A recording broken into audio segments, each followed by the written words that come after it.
Hey everybody, welcome to another episode here in the zone. I'm Giancarlo Aulino. That's Chris Martelli there. Big episode here, episode 191. We got to kick it off with some big news in the NHL because after a month of speculation, almost 2 months of speculation on where Phil Kessel will land, the news finally broke. Phil the Thrill is heading to Vegas. He joins the Vegas Golden Knights. Only 1.5 mil, which is kind of surprising to join a team like that, but Chris, what are your thoughts when you heard the news of Phil Kessel going to Las Vegas?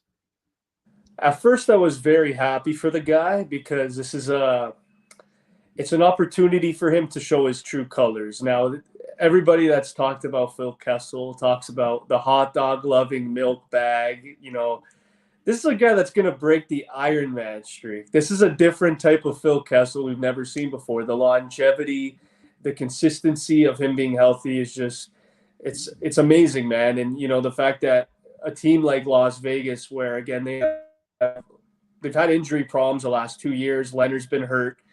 Jack Eichel had that he had the displacement or whatever it's called, and Mark Stone has had his fair share of injuries. So you get a guy like Phil Kessel at 1.5 million. I think that might be one of the biggest steals. If this guy can play second line, get 50 points, complement a player like Riley Smith, complement a guy like Chandler Stevenson, like Vegas is right there again, man, to be a bubble team, a playoff team. They don't have a number one goalie going into the year with Robin Leonard. I think it's Thompson who's going to be starting. More of an unknown for me, and you know me just as much as a lot of other people. I'm a huge hockey fan, so the fact that I don't really know him that well is concerning. But you get Phil Kessel for 1.5 million, dude. Like that's a bargain. Like I was saying to you 5 minutes ago, I'm surprised there were not a lot of teams out there that were willing to give him $3 million. So yeah, Phil Kessel's not going to get you 80 points anymore, but he's still a guy that's definitely going to bring that veteran leadership that consistently, specifically when injuries happen, which they do every year, you're going to see a guy named Phil Kessel who hasn't been injured in 989 games. So it's a great signing for Vegas just based off the narrative that they've had the last couple of years with the injury bug. And if I'm Phil Kessel, going to Vegas, baby, that's a good life. Yeah, Phil the Thrill.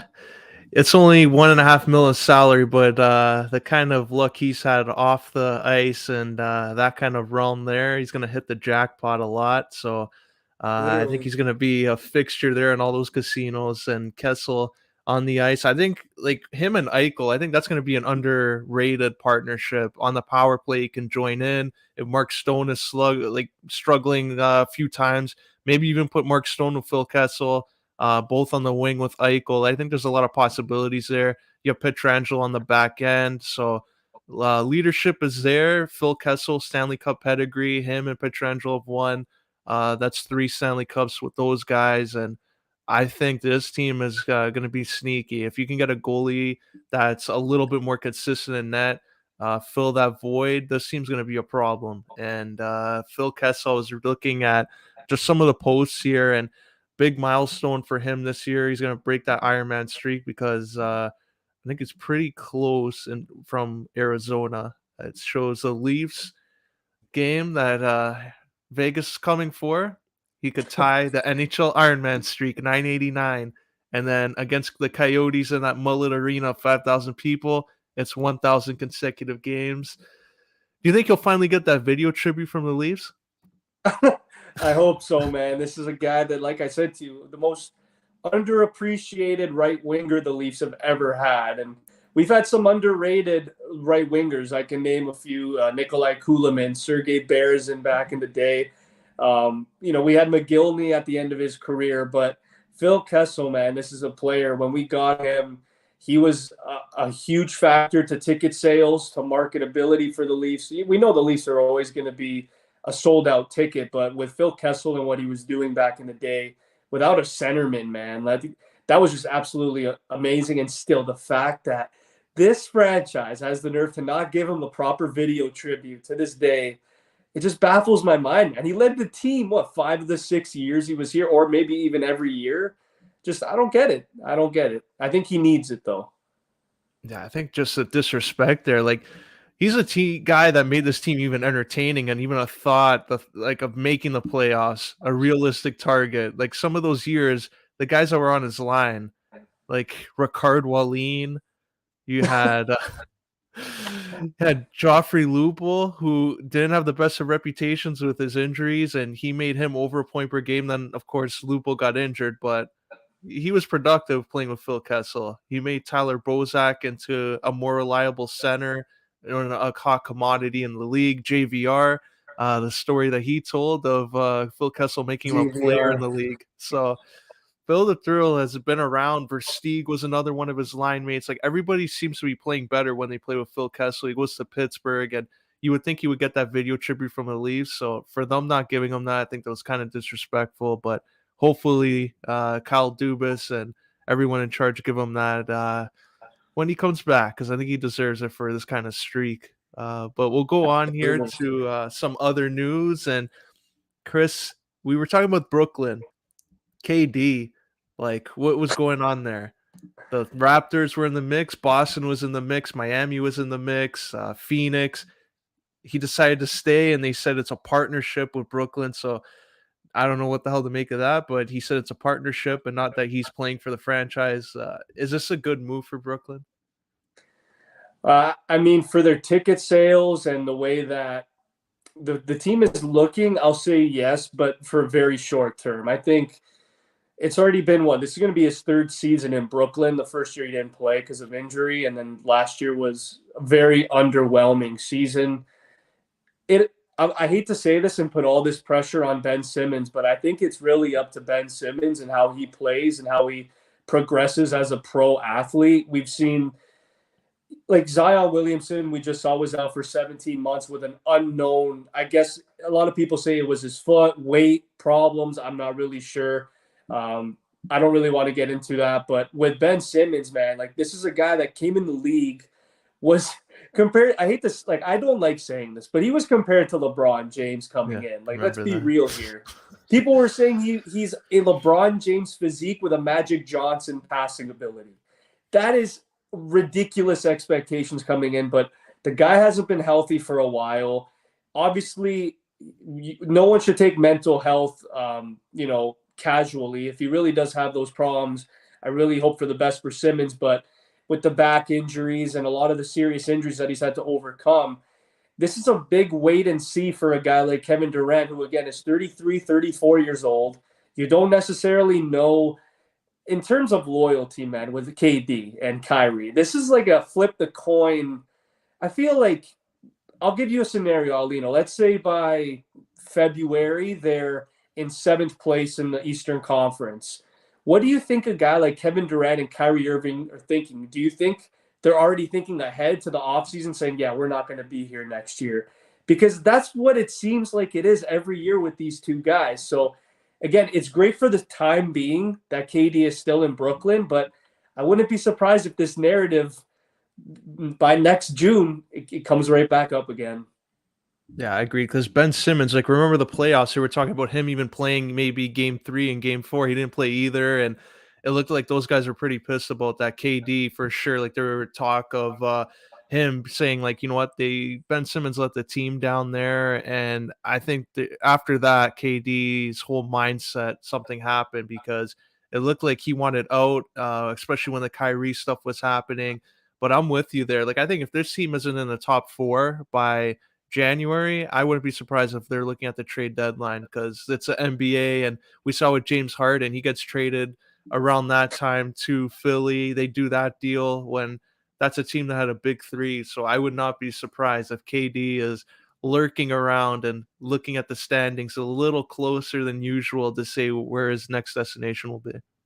And another thing, too, that I think a lot of players in the Eastern Conference forget is that teams in the Eastern Conference, man, are improving like a lot. Like Cleveland is a team that you should not sleep on. Atlanta is arguably better than Brooklyn now with DeJounte Murray. You have the Raptors who are they continuously they improve every single year. Make no mistake about it, man. The Eastern Conference is a lot harder than I want to say players in the conference, aka Kevin Durant, I think assume it is. I think It's still Giannis's conference. I think he's the best player in the league. Kevin Durant is a guy that could definitely be a top 3 player on top of his game, but just the way we've seen Embiid progress, the way we've seen Jokic continue to be consistent and dominant, I don't know, man. Like Kevin Durant was rumored to go to a couple, even Western Conference teams, go to Phoenix. I heard the Clippers were another team out there that were kicking tires with him. Even Golden State, like there were just so many teams out there that I think honestly the best bet for Kevin Durant would have probably gone to the Western Conference. But him staying in Brooklyn, I know it's the boring option. There's not much drama, not much results in terms of changing the landscape of the league. But I think for Kevin Durant, man, this is a move that's very iffy because he has voiced that he wants to win championships. He wants to solidify his legacy, getting more than 3 rings, getting one by himself, being the centerpiece of a team. I don't know if he can do it with Brooklyn. I think that ship might have sailed 2 years ago, because 2 years ago when they had Harden and Kyrie, what was it? They lost in Game 6 or Game 7 to Milwaukee. Like I think that might have been the closest they could have gone to win it all. So last year's sweep, I think, was a kick in the nuts for everybody in Brooklyn. And I don't know, man. Like Boston, they just improved tremendously. They got Malcolm Brogdon too. Like I don't know with Brooklyn. I feel like again in the year, I will say it again, this narrative might come about again. We might have another case, Aulino, of deja vu with Kevin Durant. Yeah, and I think it's crazy. Like this is a team, like they played so well, you would think in that first game that they were going to turn it around, and I don't know what happened after that. Like KD couldn't really get his Couldn't drop a groove. Like, bucket. yeah, Kyrie was struggling so much, so I don't know how this is going to change. I think Ben Simmons is going to help a lot, but you're counting on a guy who didn't play at all last year, so he's going to come into this like cold as hell, and it's not going to really help anything going forward. Kyrie and Kevin Durant are in their own world now with what they see this team going forward as, and I don't know what they're gonna plan on doing because it looks like James Harden staying there probably would have been for the best, but they lost everybody and got to rely too much now on aging KD. They could have got the other offers if they accepted it. They went too hard, negotiated too strong, and it bit them in the ass. What do you think would benefit Brooklyn in the long run, Aulino? Do you put Ben Simmons at the 1 and you have Kyrie more as like a shooting guard, or would you just keep it status quo, have Kyrie be the number 1, maybe go with a little bit of a bigger front court? You have maybe KD at the 3, Simmons at the 4. Which it's the same narrative when it was in Philly. Like, where do you put Ben Simmons in the starting rotation? Yeah, that's a tough one too because he's such a good passer and he's a good defender, but he's not shooting any threes. So right Oh, away, if he's a point guard, that takes away the threat, and he's going to look for a pass all the time. If you put him as a power forward, it might help more KD if he's outside and looking for open shots. But this might sound crazy. I would start Seth Curry still in that number 2 spot. Put Kyrie at the number 1. Maybe even go small and have KD at the 5, Ben Simmons at the 4, and just kill teams inside the paint. But that'd be interesting, yeah. Steve Nash has a tough job right now because he's managing egos, and he has Ben Simmons. Now he has to worry about his ego too of being this great perimeter defender and passer, and he's going to demand the ball a lot. Kyrie, there's only one ball to go around, so good luck on Steve Nash. Good Canadian kid.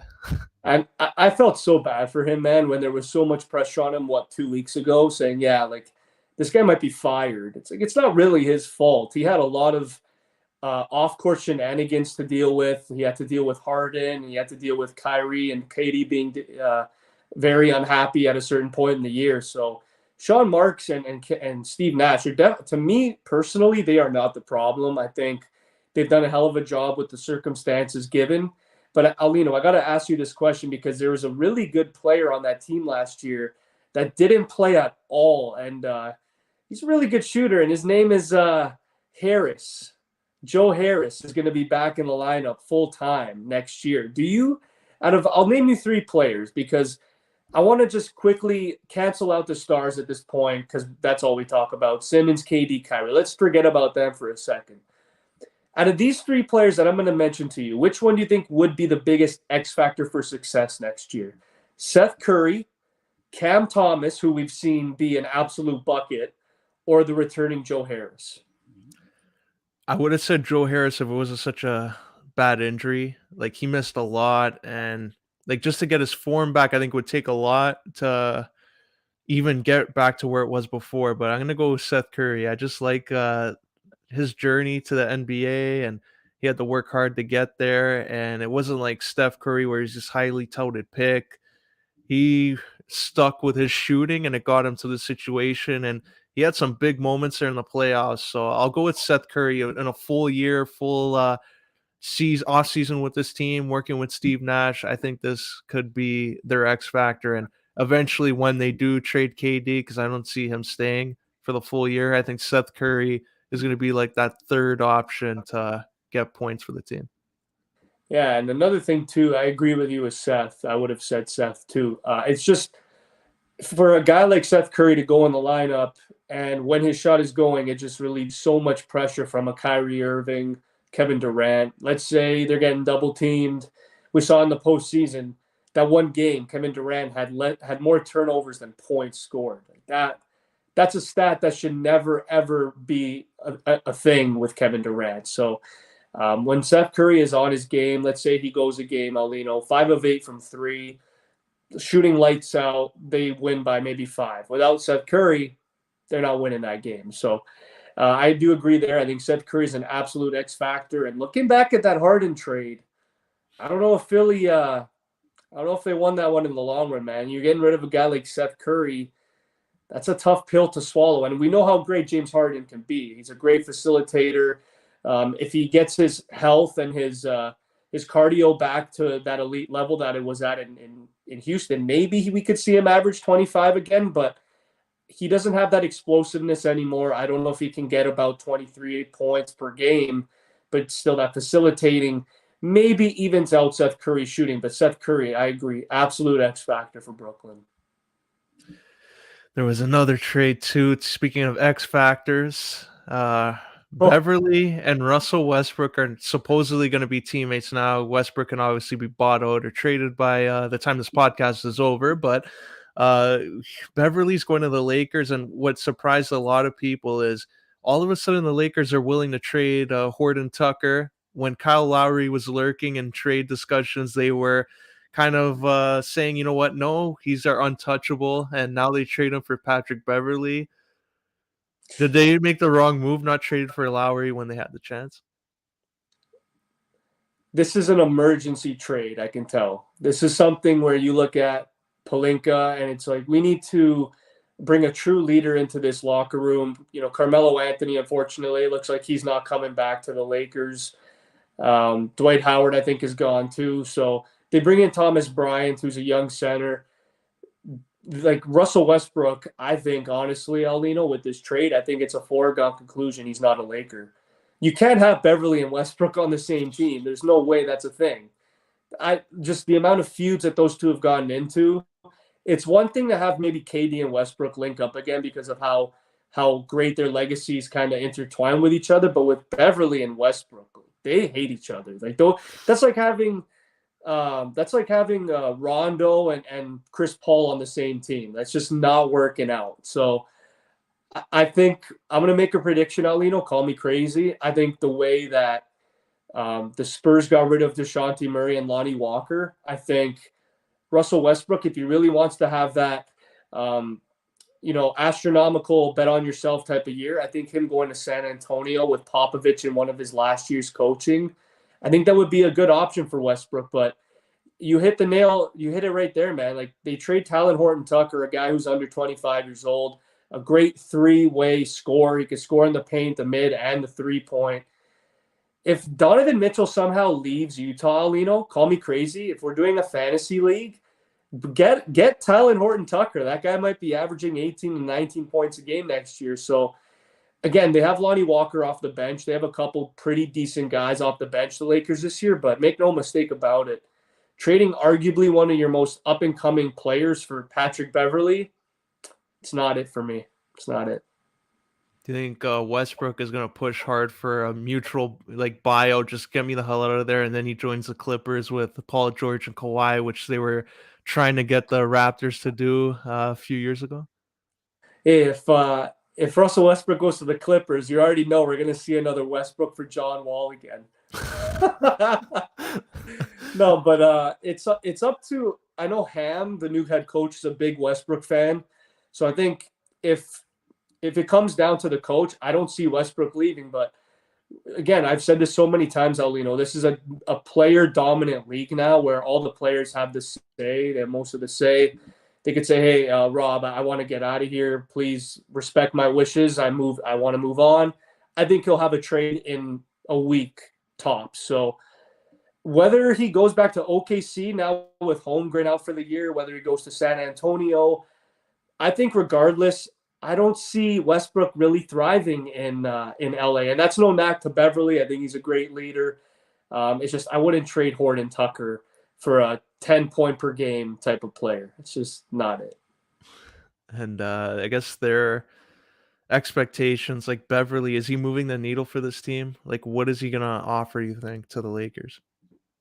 I think they just want him to be the best defensive player that, because again, we saw last year, they're one of the worst defensive teams, man. They allow a lot of points. Like moving the pill, absolutely not. I want to say he's a guy that'll average 4 assists. LeBron's probably the point guard next year. Dude, the ball's always in LeBron's hands. Like 80% of the game, LeBron has the ball. So I'll say LeBron, you put him at the 1, the mismatch, obviously, it's the Ben Simmons effect. You put LeBron at the 1, you put Beverly, maybe he's maybe the 6th man. He's going to be the point guard bench player.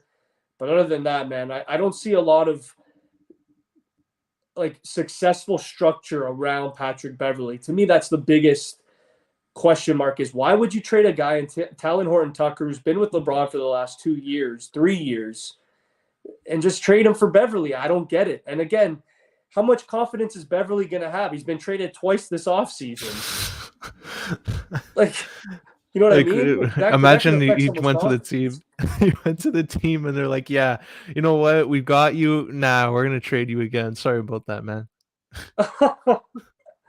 I mean, I'm pretty sure he was amped to go to, where did he go? He went from Minnesota. Was he a Clipper? Where was he? He went somewhere. I'm trying to remember where he went.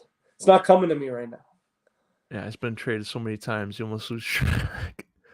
I know it was looking like it was going to work in Minnesota because they actually went to the playoffs. It looked upbeat from there, but I don't know, for whatever reason. He was on Utah. He got traded to Utah. See, Utah probably would have worked because he would have got the touches and he would have probably started. And, you know, they would have got their guy and Wembanyama next year in the draft. But, like, dude, the guy's going to L.A. He's going to be in very limited minutes.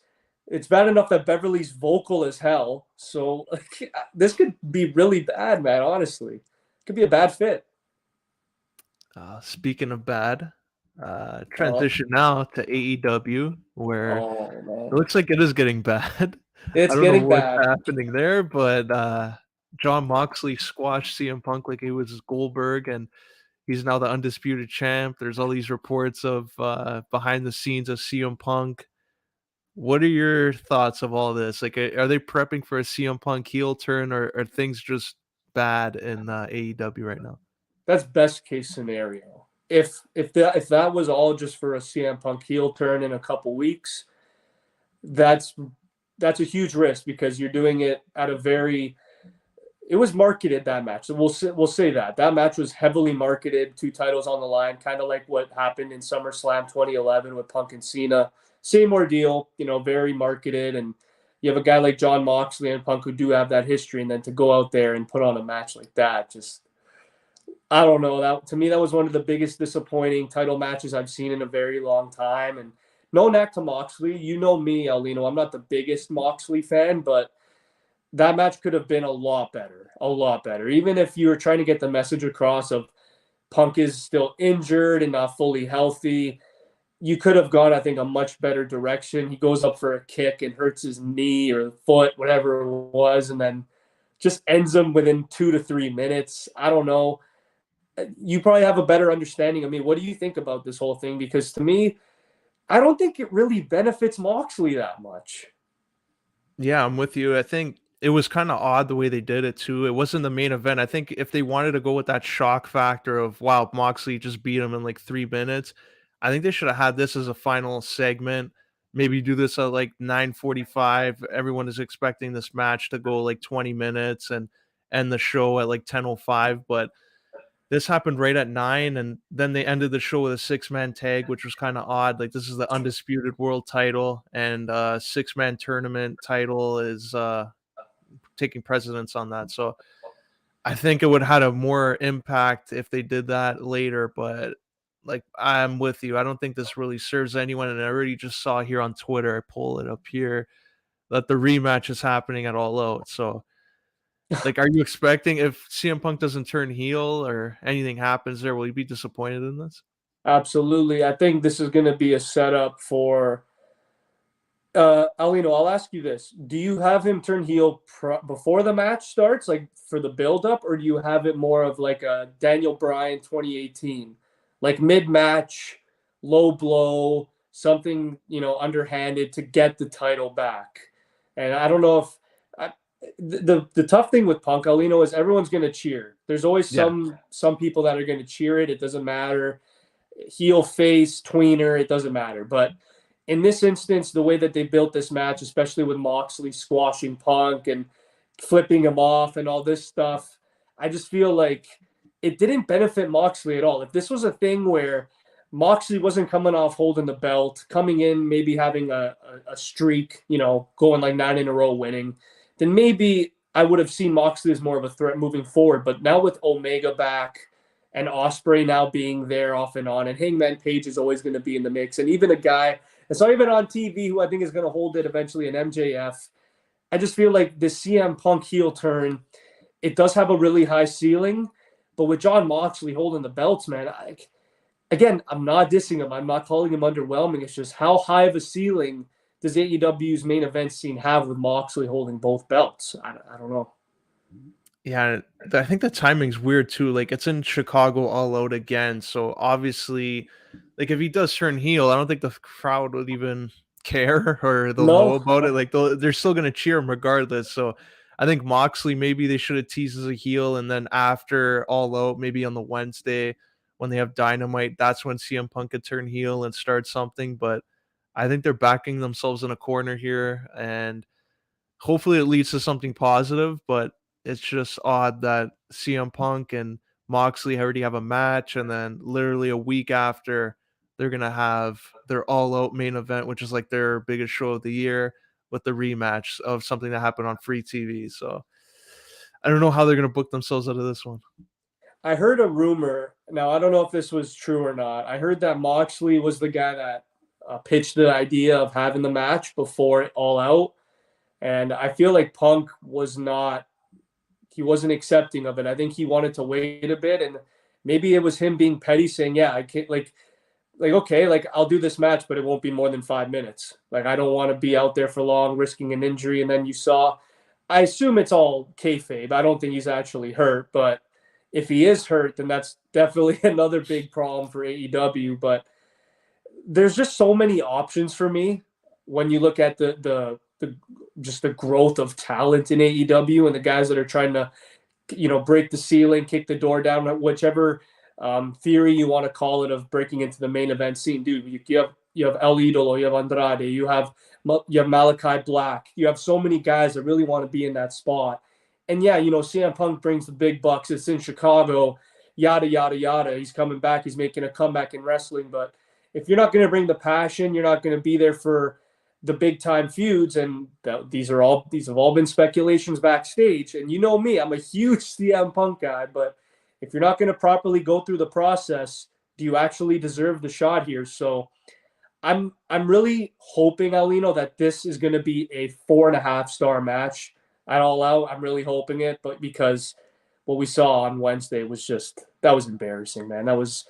Like, I look back at all the CM Punk's matches that I've seen in my lifetime, that might be one of the worst in terms of a title.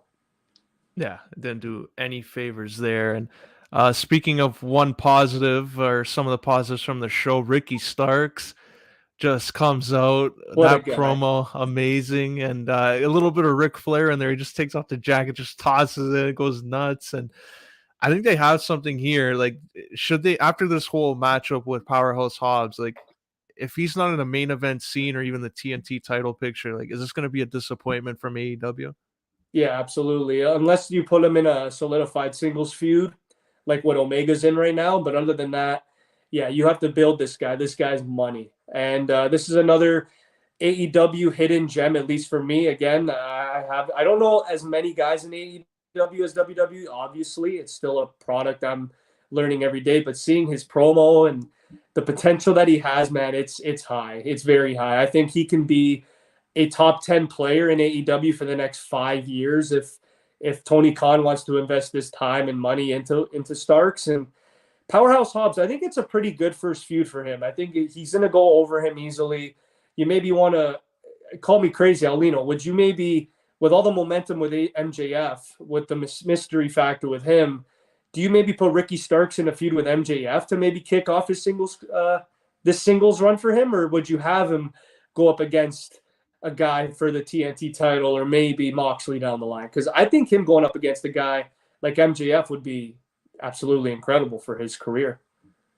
Yeah, that would be money. MJF, if he comes back as a face, you can always turn him as a heel and say MJF only came back just because he hated CM Punk and he got the fans and like everything on his side. He just wanted the money and build up a heel character even more. But yeah, I think those two need to be a main event feud down the line because obviously Starks as a heel was okay and he did his job, but I think as a face is where he's going to really shine. And MJF as a heel, we haven't really seen him as a face too much, but I think as a heel is his best work, and those two together, I think would at least make Fireworks. AEW, yeah, at least make AEW like the fireworks of a feud like that.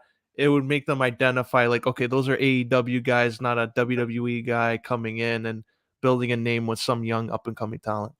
That dude, that call me crazy. That could be as highly anticipated as a CM Punk and John Cena. Like if MJF's on the top of his game as a heel, Ricky Starks is on the top of his game as a face, it's fireworks. Like that's going to be the program of potentially the decade. So I do again, I'm maybe making this a little bit too soon. I mean, they're both still relatively trying to get their feet wet, get the titles, get their resume going, but if you have those two go at it early on, and MJF, man, he's young, but he's solidified. He's a guy that he's proven he can go with the best of them. And here, Aulino, I want to transition into this. So you say a CM Punk heel turn is on the way. MJF coming back being a face. What do you think that makes AEW as a program? Do you really want to see a face MJF? Because I'm curious to see the pops he would get. Because I feel like him as a face could be money for AEW. Yeah, I think it would be perfect against CM Punk too. Like you have him come out. I think everyone was cheering him when he did that little shoot Oh promo, and yeah, they were all I going was one nuts. of them. So I Yeah, want to see that. Like I want to see him come out as a face for now, and then eventually say he only did it for the money. His contract was up, and then go back to being the old MJF. So I think he needs to take advantage of this. I think AEW need to take advantage of it and make sure he's a guy that when he comes back, it's going to be a meaningful pop for their fan base and something it can build on. I agree, man, 100%. I think he comes back, plays the hero for what 2 weeks, and then Yeah. flips the switch again. So that'd be good. But I want to ask you because we're talking about Ricky Starks. Other than MJF, would you have him maybe win a battle royal to go on to face CM Punk? Let's say he was the champion, or do you think that's another possibility that's too soon? Because another name for me that pops out for Ricky Starks is I think Chris Jericho. I think that's on any wrestler's bucket list to feud with Jericho. Maybe, call me crazy after Christian Cage's feud is done with Jungle Boy. Maybe have Ricky Starks go up against Christian Cage. I don't know. There's a lot of options with veterans, though. If I'm a guy like Ricky Starks, you see Christian Cage and Jericho as heels in the company, I'm circling them on my list for sure. Yeah, I'm with you for sure. Like Christian Cage, like just him playing this asshole character is Love it. phenomenal. And Yeah, then you have Chris Jericho there, and when he's done with Bryan Danielson and that whole Garcia feud, I think Ricky Starks and Jericho is another one that's money for the end of the year. But yeah, I agree with you. Like those are two bucket list guys. Like if you're a face in AEW, those are the two heels I think you want to work with. exactly, man. Either way, though, Ricky Starks has a great future. He has a hell of a future. To me, would you say he's like the Austin Theory of AEW? Yeah, I would say that. The guy who has Yeah, a lot of potential, not really in the mix yet, but eventually he's going to be a mainstay and something that, or somebody that can hold his own both in the ring, on the mic, and get a character going. I think that's a fair comparison. yeah, he's great, man. I love Ricky. I wish him the best. And on this note with AEW, we have to talk about that ending there. Ospreay, Kenny Omega, and they're building towards that tournament where next week these two teams are going to go at it. Kenny Omega, though, a little too taped up. Is this a cause for concern that maybe his in ring ability might be limited and he may have rushed back? Yeah, I hate to say it. I think he might have maybe forced himself back a little too soon. Maybe Tony Khan gave him a maybe he gave him a timeline after the injury, saying we need you back for All Out. We need you back at a specific time. It happens, man. Some people come back early. Some people, it takes a little longer. Some people are right on course. I think with Kenny Omega, he's heavily relied on. He's one of the big time players in AEW, and going up against a guy like Will Ospreay, who this is to me, man, this is one of the biggest dream matches that I think I can put on my list of all wrestlers that are performing as of right now. So AEW has a firework type of match of the year, match of the decade almost, if you want to maybe. I mean, it might not be with Omega the way he's been moving, but you never know, man. It could be a shoot. He could go into All Out, take off the tape, and we're good to go. But yeah, no, I agree with you. Just what I've seen from Kenny, he does still look a little bit banged up. Him and Punk, I don't know. I don't know if again, it's probably a work with Punk, but with Omega, I don't know if it is. He looks a little bit slower paced. I don't know if it's the injury. I don't know if it's him being cautious. Maybe again, it's a typical show for him. So when it comes to pay per view, maybe he's saving the one or two few moves, too few energetic spots. But I'm so happy, man, that they're going with Ospreay and Kenny. This is going to be, regardless if he's 75%, 100%, we're going to see fireworks. Yeah, I'm with you there. Just having Kenny Omega back is positive for their brand, and he's one of the guys that started this whole thing. He was the main player that they signed after Jericho when his contract came up, and they rely on him a lot, and it shows with that title reign. But we'll go to WWE now, who had their fair share of surprises. Johnny Gargano in Toronto comes out, no rumors, nothing. All of a sudden, his music hits, and out he comes that he signed with WWE again. Did he make the right move here? Beautiful move. Yeah, absolutely. Triple H was always a big fan of him. I think the WWE universe was all rooting for this move too. It's one of those things where you look at Tommaso Ciampa finally being up on the main roster, and the fact that he wasn't signed by anybody. Again, this is the type of guy you look at his credibility, his in-ring work, his resume. You would think he would have been signed February. No, when did he get April? So by like May, he would have been signed somewhere else. So he was obviously looking at his options, but I think he knew deep in his heart that WWE was always his number one option. And I think Candice LeRae, man, I know she's not back yet, but I think we're gonna see her probably in the next couple weeks, whether that's on NXT going up against Mandy Rose or maybe up in the on the main roster. I think you're gonna see Candice LeRae and then Johnny Gargano back at it, doing their thing. But again, I will say this, Aulino, I think it's one of the best moves for him in his career. For WWE in general, this is another face that might get a world title shot that we've never seen before. And you have Gargano coming back, Cody Rhodes coming back. There's a lot of fresh faces in WWE that really does change the trajectory, not only of the company, but of the titles moving forward. I'm very excited for Gargano being back. Are you surprised that they went in this direction? Like they had Dexter Loomis come out during the Ciampa match, get the Miz and like kidnap him, but then they had like Gargano come out this segment after, you would think Gargano, if he's going to come out, it'd be to start something with Ciampa, and Dexter Lumis is on his side and their faction, but he's going now to feud with Austin Theory, who was the other guy in that faction. Like, do you think it's going to show signs that the faction is done, or they're just going to go with Lumis and Gargano? I think the way it's looking right now is maybe you do one-on-one for now, Theory versus Gargano, see how that goes. But as it kind of goes on, and as Dexter Lumis, he's probably going to. I think that whole kidnapping Miz is definitely going to be a way of him getting a contract. I think he's going to say, "Listen, I have the Miz here. I have him hostage. Give me a contract." So again, a lot of people are saying he's a face now. I'm not really sure if Dexter Lumis is a face as of yet. We'll see. But if you have Lumis and Gargano as faces, I think that could be absolutely beneficial. Maybe they can talk Ciampa into becoming a DIY reunion. You have Lumis maybe as like a body type of guy, like a manager, but we all know that's probably not going to happen. Lumis is going to get his spotlight, but I love him facing Theory, man. It comes back full circle. Without Gargano, Theory's not necessarily there and as successful. So I like the way Theory came out, dude. He got very emotional. You saw he almost started crying, Theory there. So there's definitely that emotional tension there and presence, and it's probably a very important stepping stone for Theory too. I think Theory's going to win this feud. I mean, it's a win-win regardless. If Gargano wins, he moves on. If Theory wins, he moves on. He always has the briefcase. So my biggest question is, though, with you, Aulino, with Gargano maybe feuding with Theory, does that point to signs maybe of a Theory more successful cash-in, or do you still think the failed cash-in is still an option here?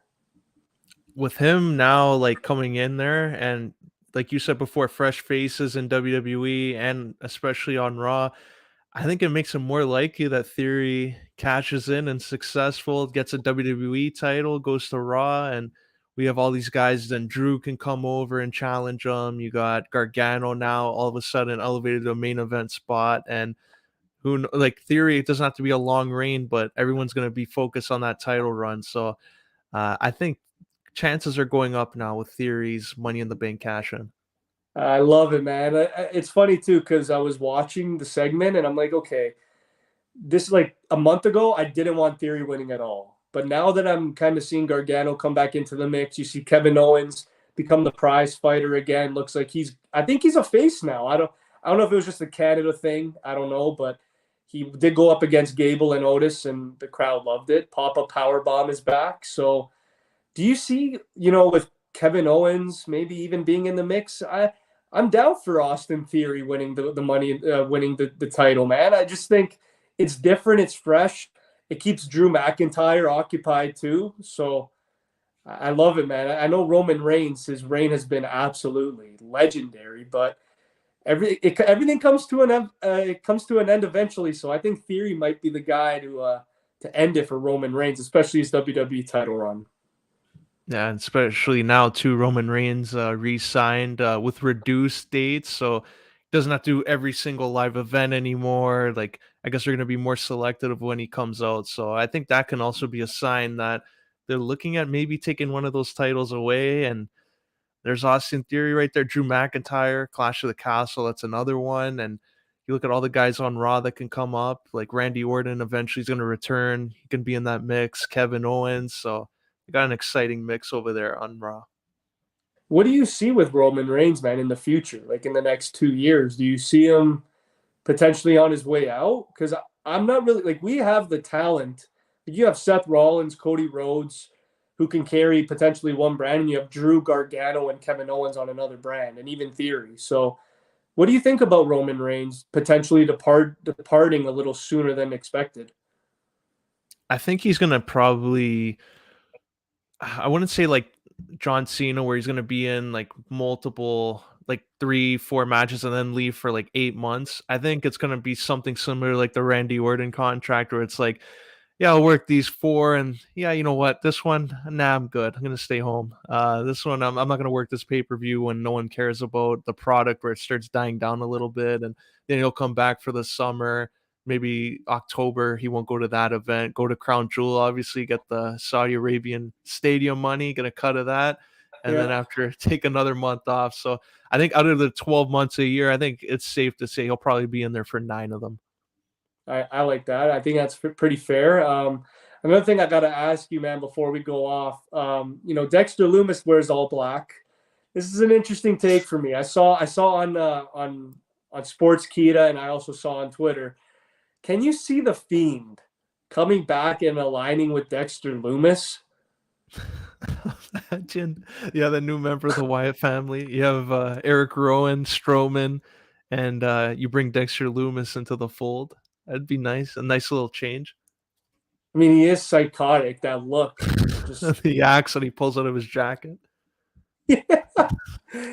No, just because, man, like we've been waiting for the Fiend Bray Wyatt to come back for what, 2 months now, and Gargano's finally here. So, do you expect to hear Bray Wyatt's name soon?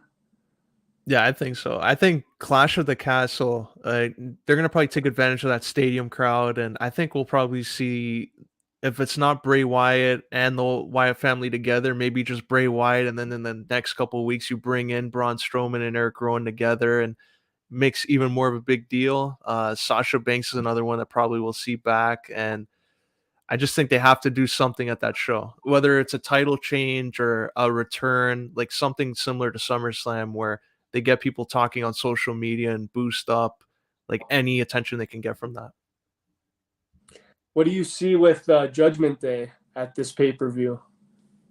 I don't know if it's run its course, but like there's just something about it where they need another younger star in the group, because I don't know who the leader is. If it's Finn Balor, Priest, Ripley, like Yeah, both Priest and Balor, like 40, 41 years old. So like who's going to be the next star to emerge out of there? Like maybe if you put Dominic Mysterio in there and you can build him up. I would have liked to see Ray in there, but I just don't know where they're going to go in the future. I agree, man. Like another guy that goes full circle, Dexter Lumis again, man. Like that would be a pretty interesting guy to eventually go there. But I think Rhea Ripley's a leader, man. Call me crazy. Just the way that she's been carrying herself, telling Finn and Damian what to do all the time. I think Rhea is actually the centerpiece of Judgment Day, but Finn Balor has to be doing more, man. He doesn't come off as a leader or like a main event type of guy. You know what I mean? I feel like he has to elevate his aura a little bit, his legacy. Yeah, I agree. Like, do you think they kind of made a mistake calling it Judgment Day? Because when Edge started it kind of looked like it was another Undertaker group, and now Finn Balor's in it. Do you think they need to transition it out to kind of like what the Bullet Club was, and like call it Balor Club, or just change something about it? Yeah, they have to change something. And I know Triple H, big Finn Balor guy. I think maybe after Survivor Series, maybe they even do a Judgment Day Survivor Series match where they maybe bring over like maybe 2 heels to join a Survivor Series match. I'll say this till like I'm certain he's not going to get a push. I think as long as Finn Balor is doing something and impressing Triple H, I think his ceiling is the highest of any of the 3. I think he can have a main event push. Aulino, call me crazy, but next SummerSlam.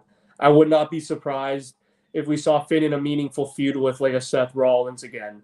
So to me, I think it only takes one outstanding match and, a match that really exceeds expectations for Triple H to go out and say, hey, look, that's the Finn Balor from 2017. We need him back. Or that's the Finn Balor from 2019 when you feuded with Brock Lesnar at the Royal Rumble. So I haven't seen that Finn Balor in quite some time. I think everybody in WWE, including myself and you, I think we want to see that. So Judgment Day is great. I love the way the potential between them, but I do agree with you, man. They got to change the name. They got to change the look, and they got to bring the Wyatt family back, I think, in order for it to bring any legitimacy to the group. Can you imagine the Balor Club versus the Wyatt family? I think that'd be fantastic television. So that's just a thought. I'm not a creative guy out there, but that's a thought for me. Yeah, like just what they have there. Like Shinsuke Nakamura is another one. Like, do you put him to Raw, feud with Finn to like try to change something? Like, there's so many guys that are like there. They just need that opportunity. I think Finn Balor, you nailed it right there. Like, just needs something to impress Triple H, and then he'll go off and running from there. I'm not worried. See, like that's the thing with Finn Balor. I'm not worried at all. I think he's gonna get his time. I know we've been saying that for like 3 years, but I think now with Triple H in charge, I think he's eventually gonna get that opportunity. With Damian Priest, though, love him or hate him, I think he's a sub main eventer at most. I don't see him being a main event type of guy. Can you I think a fair comparison with Priest, call me crazy, is Baron Corbin. Like he can be in those big time spots, like let's say in a Royal Rumble and eliminate a big name, but he'll never be a main eventer on a card. You know what I mean? I just don't see Priest being that guy. Yeah, it's an interesting comparison because like Corbin, like he was Kurt Angle's last match, and what happened after that, like no one benefited from that. So I see what you mean there. Like they did put Priest there, like with Bad Bunny against Miz and Morrison. You would think he would benefit from that. Didn't go anywhere. Just went downhill. And he goes into this group, and I don't know. It's like the same thing with him, like Baron Corbin. Another name there, as we're talking about Ron Toronto, Edge comes back. Saw Steve Dangle there with a nice photo op with Edge, and he said after the show that next summer in Toronto he'd like to retire and have his last match. If you're forward booking this, who would you think, or who do you think should be that final match against Edge? I mean, it should be John Cena, but he's not going to be there. So I'll go with Randy Orton. I think it's perfect setup. I think, with the amount of rest that Orton has had the last couple months, he can be there at least another year. Obviously, he's been doing it for 22 years. So Randy Orton coming back again, I think at a certain time next year, whether he's a face or a heel, I don't think it matters. I think it's more of the opportunity and the memory. The last match, that's a big deal. So I think you have to put him up against either a very highly up and comer, or you put him up against one of the legends that he's feuded with time and time again, whether it's Ray, whether it's Randy Orton, whether it's John Cena. I think regardless, man, it will get the respect, but I'm for sure, if Cena's available, John Cena for sure. I think he's the first option. Yeah, and especially in Toronto too, like they have history. All those pay-per-views they had, probably their biggest rival as singles competitors would make sense. But anyone else you think that before he retires that you'd like to see him feud with? I would love to see him feud with Finn Balor. That's something like one-on-one. I know we're kind of seeing it right now, but one-on-one in a big setting. Another guy that I would love to see is Cody Rhodes. I think Cody Rhodes and Edge would be fireworks. I think the mic work would be great. Both of those guys just bring that passion to the mic. We saw back in April when Cody Rhodes came back and when he said his reason to come back, and he was basically holding back tears. How his dad never won the WWE title. I'm doing it for him.